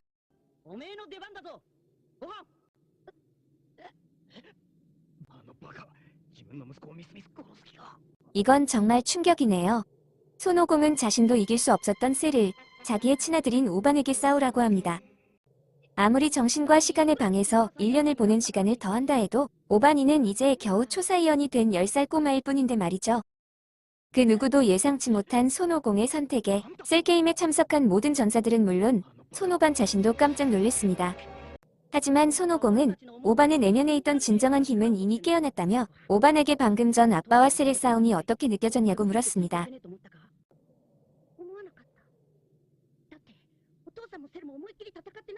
뜻밖에도 손오반은 아빠와 셀이 그리 강해 보이지 않았었다고 대답하네요. 손오공은 이제부터 평화로운 세상을 다시 찾아오자며 아들 오반에게 나가서 싸우라고 했습니다. 이렇게 셀과의 전투를 위해 세 번째 선수로 당당히 나선 손오반. 셀과의 전투로 인해 체력이 바닥난 손오공은 크리링에게 선두 하나를 달라고 했습니다. 그런데 손오공은 뜻밖에도 그 선두를 셀에게 던져줘버립니다. 오공은 셀도 체력이 많이 떨어져 있을 거라며 셀도 선두를 먹어야 공평한 게임이라고 하네요. 아무리 그래도 친아들을 사지에 몰아넣고 적을 챙기다니 솔직히 이건 오공이가 선 넘는 거 아닌가요? 셀은 사양하지 않겠다며 그 선두를 먹었고 선두의 엄청난 회복 능력에 자신도 깜짝 놀랍니다. 그때 손오반이 자신의 파워를 개방해버렸고 드디어 본격적으로 셀과의 전투가 시작되었습니다. 오반의 스피드에 깜짝 놀란 셀은 자신도 스피드는 있다며 재빠르게 오반의 얼굴에 박치기와 연속 펀치를 날렸습니다.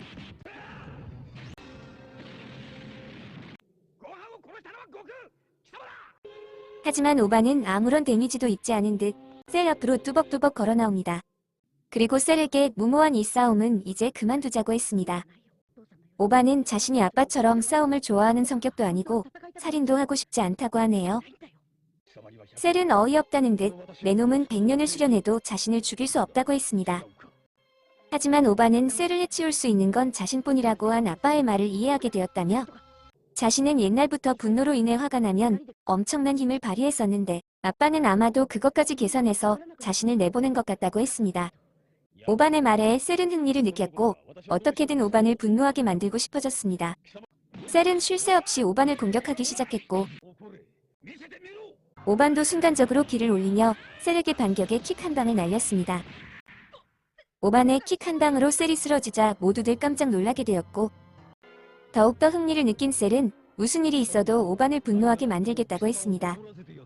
셀은 프리저의 기술인 손가락 광선으로 공격을 이어갔고 그 공격에 방심한 오반의 몸통을 강하게 움켜잡았습니다. 오반은 엄청나게 고통스러워했지만 셀은 오반의 모든 뼈를 부러뜨릴 기세입니다. 이 상황을 보다 못한 피콜로는 이대로 있다가는 오반이 죽을 거라며 손오공에게 화를 냈고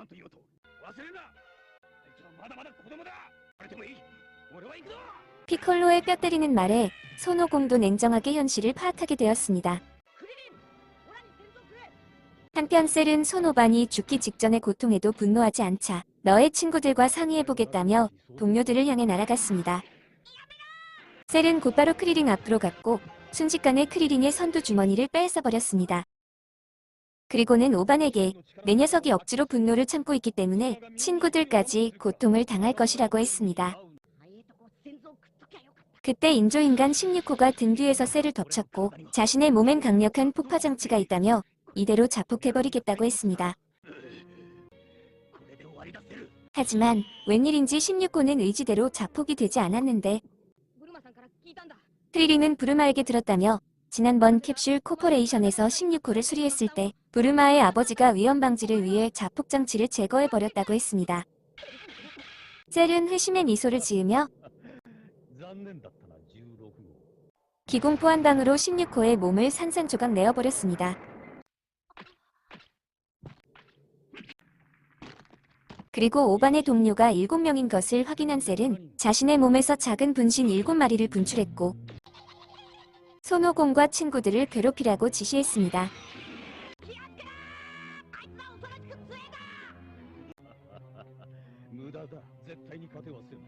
일곱 마리의 셀 주니어는 손오공을 비롯한 제트전사들과 각각 1대1로 대결을 하게 되었는데 크리링, 야무치, 천진반은 물론 피콜로도 속수무책으로 당해버립니다.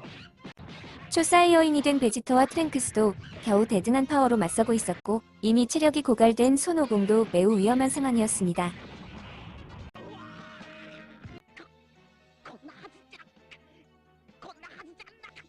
하지만 스스로 분노를 컨트롤할 수 없었던 손오반은 그 상황에서도 괴로워할 뿐 할 수 있는 게 아무것도 없었습니다. 한편 셀에게 파괴되어버린 인조인간 16호는 미스터 사탄에게 자신의 머리를 손오반 쪽으로 옮겨달라고 부탁했습니다. 오반은 동료들이 당하는 모습에 무척 괴로워했고 셀은 이제 조금 남았다며 셀 주니어들에게 이제 그만 놀고 모두 죽여버리라고 명령했습니다. 미스터 사탄은 16호의 머리를 셀과 오반 쪽으로 던졌습니다. 16호는 오반에게 올바른 일을 위해 싸우는 것은 죄가 아니라며 더 이상 참지 말고 마음껏 분노를 개방해보라고 조언을 해줍니다. 하지만 셀은 쓸데없는 참견이라며 그대로 16호를 밟아버렸습니다.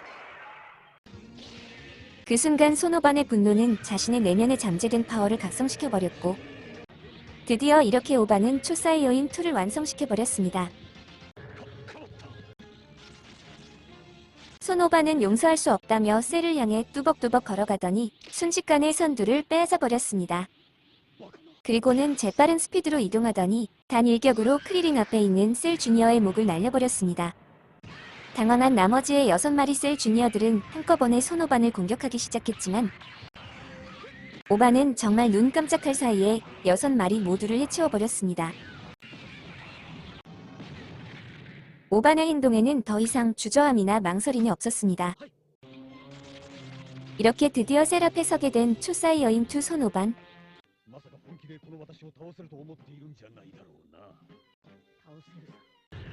셀 역시 자신의 진정한 힘을 보여주겠다며 드디어 풀파워를 개방해버렸는데 이는 지구 전체가 흔들릴 정도로 엄청난 기의 방출이었습니다.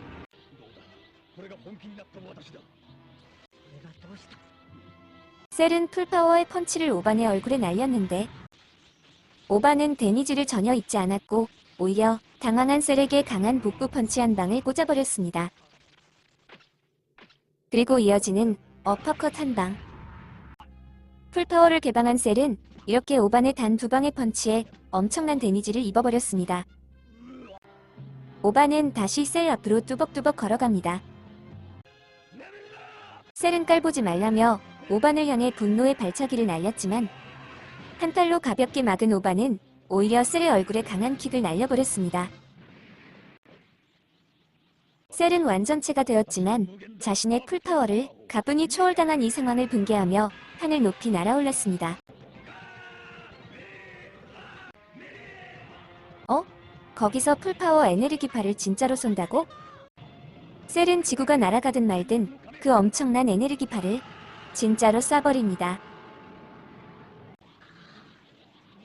하지만 지상의 오반도 역시 에네르기파로 맞공격을 했고 오반이 쏜 에네르기파는 셀의 파워를 완전히 압도하며 결국 셀을 덮쳐버렸습니다. 이거 완전체 셀의 체면이 말이 아니네요. 손오공은 오반에게 빨리 끝장을 내버리라고 소리쳤습니다. 그런데 오반은 벌써 끝내기는 이르다며 저런 녀석은 더 괴롭혀줘야 한다고 하네요. 오공은 지금 셀을 죽이지 않으면 무슨 짓을 저지를지 모른다고 했습니다.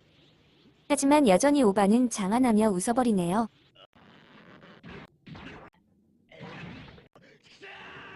셀은 분노하며 몸을 엄청나게 부풀려서 파워를 높였습니다. 하지만 이 상태는 스피드가 현저히 떨어지고 체력 소모도 클 뿐이라고 트랭크스에게 충고했던 건 바로 셀 자신이었습니다. 셀의 느려터진 공격은 오반에게 통할 리 없었고 오히려 오반의 하이킥이 셀에게 제대로 꽂혀버립니다. 셀은 엄청난 데미지를 입은 듯 괴로워했고 결국 흡수했던 18호를 토해내버렸습니다. 그리고 셀의 외형은 18호를 흡수하기 전인 2단계 형태로 돌아와 버렸습니다. 끓어오르는 분노를 참을 수 없었던 셀은 갑자기 자신의 몸을 풍선처럼 부풀려 버렸습니다. 셀은 스스로 자폭해버리겠다며 이대로 폭발해버리면 셀 자신도 죽게 될 테지만 지구 자체도 사라지게 될 거라고 했습니다. 오반은 그렇게 둘 수 없다며 셀을 공격하려 했지만 셀은 지금 자신의 몸에 충격을 주면 그 순간 폭발해버린다고 했습니다. 이렇게 지구의 운명이 단 몇 초밖에 남지 않은 절체절명의 상황이 되었지만 오반과 제트 전사들은 할 수 있는 게 아무것도 없었습니다. 오반은 빨리 셀을 없애라고 한 아빠의 말을 듣지 않았던 자신의 오만함을 후회했습니다.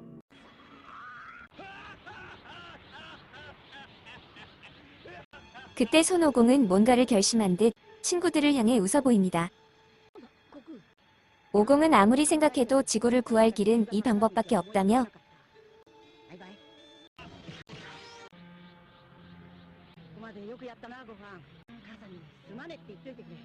자폭 직전에 셀과 함께 오공은 어디론가 사라져버렸습니다. 아, 어디로 갔나 했더니 개왕님의 별이었네요.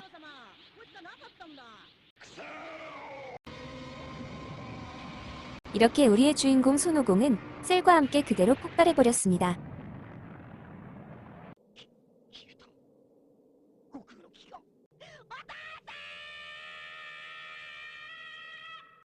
오반은 잘난 척하면서 아빠의 말을 듣지 않았던 자신을 용서할 수 없었고 크리링은 그런 오반을 위로해줍니다. 한편 개왕님은 자신은 신보다도 높은 존재인데 지구라는 작은 별 하나 때문에 이용당하고 죽어버렸다며 손오공을 책망했고 오공은 이 방법밖에 없었다며 계속 미안하다고 사과하네요. 그런데 함께 폭발해버린 셀의 영혼은 보이지 않았고 개왕님은 저승 어디에서도 셀의 영혼을 찾을 수 없다며 셀은 아직 죽지 않았다고 했습니다. 바로 그 순간 지구에선 셀의 강력한 기가 되살아났고 곧이어 한 줄기 번개 같은 공격이 트랭크스의 가슴을 관통해버렸습니다. 그리고 죽은 줄 알았던 셀이 완전체의 모습으로 다시 등장했습니다. 이건 뭔가요? 그럼 오공과 개왕님은 헛된 죽음이 되어버린 건가요? 셀은 자신이 죽지 않은 건 예상 밖의 행운이었다며 방금 전 자폭했을 때 자신의 머릿속에 있는 핵이 파괴되지 않았고 그 핵으로 인해 자신이 다시 재생할 수 있었다고 했습니다. 또한 이번에 재생된 신체는 18호 없이도 완전체로 재생되었고 심지어 손오반만큼 파워까지 증가했다고 했습니다. 뿐만 아니라 재생 과정에서 손오공의 순간이동 기술까지 배우게 되었다고 하네요. 孫悟空は私を倒すどころかいろいろプレゼントをしてしまったようだな。 하지만 오바는 자신의 자만심 때문에 죽어버린 아빠의 원수를 비로소 갚을 수 있게 되어 오히려 기쁘다고 했습니다. 그 순간 아들 트랭크스의 죽음으로 인해 뚜껑이 열려버린 베지터가 셀을 향해 분노의 공격을 퍼부었습니다. 하지만 베지터는 셀의 한 방에 나가 떨어져 버리네요. 셀은 쓰러진 베지터를 죽이기 위해 마지막 공격을 가했는데 그 순간 베지터를 구하기 위해 손오반이 뛰어들었습니다. おやおや、こいつは思わぬ収穫だ。 베지터를 구하려다 셀의 공격을 정통으로 맞아버린 손오반은 결국 왼쪽 팔에 큰 부상을 입게 되었습니다. 더군다나 이제 선두도 남아있지 않은 상태였습니다. 셀은 이제 모든 것을 끝장내버리겠다며 최후의 에네르기파 자세를 취했습니다.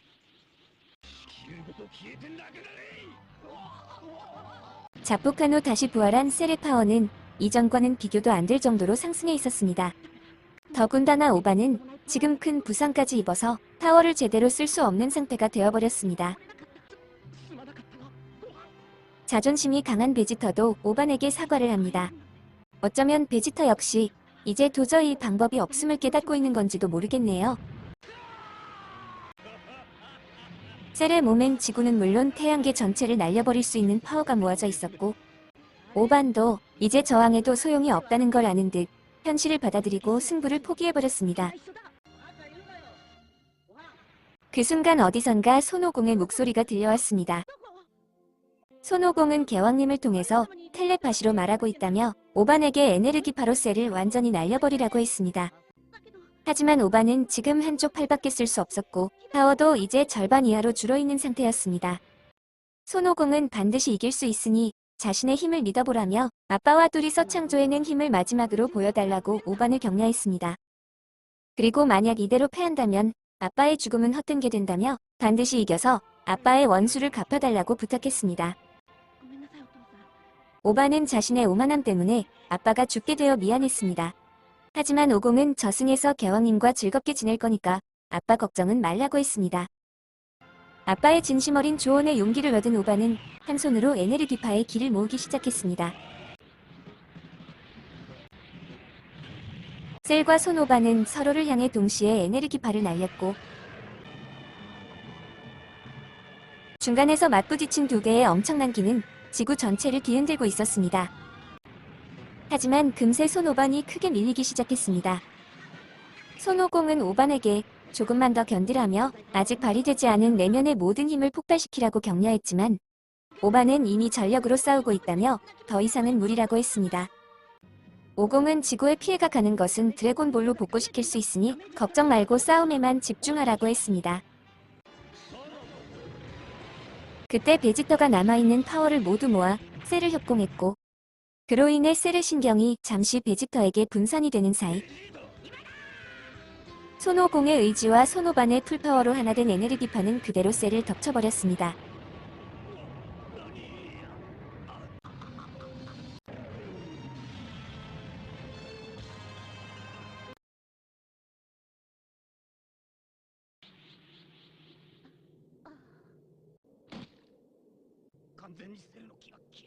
드디어 결국 손오반은 기적처럼 셀을 쓰러뜨려 버렸고 이렇게 간발의 차로 지구는 구원을 받게 되었습니다.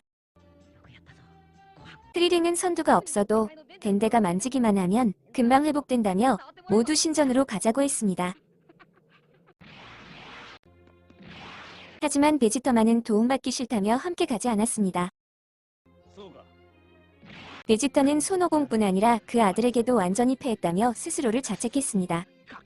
어쩌면 자신의 진정한 라이벌이었던 손오공이 죽어버린 현실이 베지터 자신을 더욱더 괴롭게 하고 있는 건지도 모르겠습니다. 한편 미스터 사탄은 방송국 기자가 기절한 사이에 자신이 혼자서 셀을 물리쳤다고 뻥을 쳤고 이렇게 하여 미스터 사탄은 셀을 물리치고 지구를 구한 진정한 영웅으로 전 세계에 알려지게 되었습니다. 한편 신전에서는 덴데, 아니 신님이 손오반과 인조인간 18호를 회복시켜 주었습니다. 피콜로는 18호에게 크리링이 끝까지 널 구해줬으니 고마워하라고 말해줬고 그 말에 크리링은 무척이나 수줍어합니다.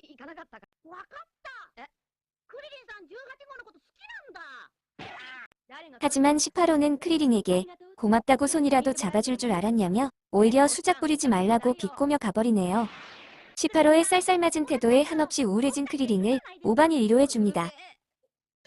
잠시 후 주인공들은 드래곤볼의 용신을 불러냈고 야무치는 셀에게 죽은 모든 사람들을 살려달라고 소원을 빌었습니다. 신룡은 두 번째 소원을 말하라고 했는데 아참, 지구의 신이 된 덴데의 특별 서비스로 이제부터 드래곤볼은 소원을 2개씩 들어준다고 하네요. 어쨌든 피콜로는 손오공을 살려달라고 했지만 신룡은 손오공이 2번 죽었기 때문에 다시 살리는 건 불가능하다고 했습니다. 그래도 모두들 손오공만은 꼭 살리고 싶어서 어떻게든 방법을 찾아보자고 했습니다. 바로 그때 손오공의 목소리가 개왕님을 통해 들려옵니다. 오공은 지금 저승에서 특별 대우를 받으며 잘 지내고 있으니 걱정 말라고 했습니다. 또한 저승에서는 늙지도 않고 과거의 강자들과도 만날 수 있어서 즐겁게 보내고 있다며 쯔쯔와 오반에게는 미안하지만 자신을 되살리지 말라는 것이었습니다. 한편 용신은 두 번째 소원을 기다리고 있었고 모두들 무슨 소원을 빌지 몰라 망설이고 있었습니다. 크리링은 조심스럽게 인조인간 17호와 18호를 원래의 인간으로 되돌려줄 수 없냐고 했는데 용신은 인조인간들의 힘이 자신을 초월했기 때문에 그건 불가능하다고 했습니다. 크리링은 그렇다면 17호와 18호의 몸속에 있는 폭파장치라도 제거해달라고 했고 용신은 그것은 가능하다며 바로 크리링의 소원을 이루어줬습니다. 천진반은 왜 17호까지 챙기는 거냐고 물었는데 크리링은 솔직히 18호를 좋아하고는 있지만 역시 18호에겐 자기보다 17호가 더 어울리는 것 같다고 했습니다. 하지만 성별이 없는 피콜로만은 이런 연애 감정을 이해하지 못하고 있네요. 그때 숨어서 보고 있던 18호가 17호는 쌍둥이 동생이라고 말했습니다. 18호는 문어 대가리 주제에 자기를 넘볼 생각은 절대 하지 말라며 폭탄을 제거해준 것도 하나도 안 고맙다고 하네요. 크리링 맴짓. 이렇게 크리링의 맘에 상처를 준 18호는 떠나려다 잠시 멈춰서더니 또 보자는 말을 남기고 가버렸습니다. 이거 크리링에게 그린 라이트인가요? 천진반은 앞으로 다시 만나기는 어려울 거라며 모두에게 인사를 남기고 차우즈에게 돌아갔고 이렇게 셀을 물리치고 지구의 평화를 찾아준 우리의 제트전사들은 모두 헤어졌습니다. 그리고 다음날 트랭크스도 타임머신을 타고 자신이 살고 있던 미래로 돌아가게 됩니다. 이렇게 하여 인조인간 셀을 물리친 우리의 제트전사들에 의해 지구는 다시 평화가 찾아오게 되었습니다. 아참, 미래로 돌아간 트랭크스는 어떻게 됐는지 궁금하시다고요? 셀과의 전투 과정을 통해 엄청 강해져버린 트랭크스는 자신이 살던 미래로 잘 돌아갔고 그 시대의 최종 빌런인 인조인간 17호와 18호를 가볍게 물리쳤다고 합니다. 뿐만 아니라 과거로 오려하는 미래의 셀까지도 찾아내어 깨끗하게 정리해버렸다고 합니다. 이렇게 부르마와 트랭크스의 미래시대에도 비로소 평화가 찾아왔다는 소식까지 전해드리면서 인조인간 셀편의 모든 이야기를 마무리하겠습니다.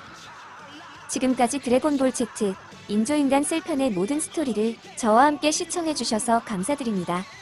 재미있게 보셨다면 구독과 좋아요 그리고 알람 설정도 잊지 말고 꼭 해주시고요.